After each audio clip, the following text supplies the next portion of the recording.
आज हमारे माननीय नरेंद्र मोदी जी का ये दूसरा साल है, ये 7वां साल है, 4 साल का 7वां साल है और दूसरे कार्यकाल के 7वां साल है। मैं नरेंद्र मोदी जी हमारे भारत के लोकप्रिय सांसद बधाई देना चाहता हूँ।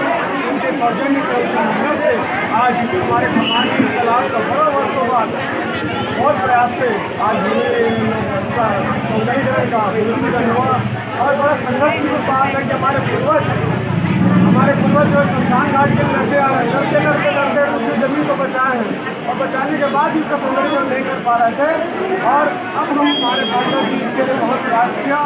उसके बाद आज इसका लोकार्पण भूमि पूजन का कार्यक्रम हुआ। मैं सांसद जी को बहुत बहुत धन्यवाद देना चाहता हूँ।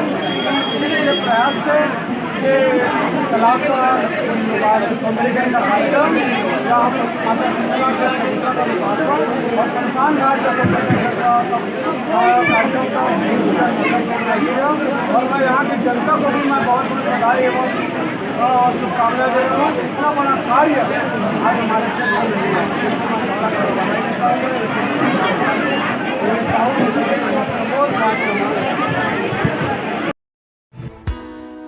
इस तरह की तमाम छोटी बड़ी खबरों के लिए हमारे चैनल को लाइक, शेयर और सब्सक्राइब करें।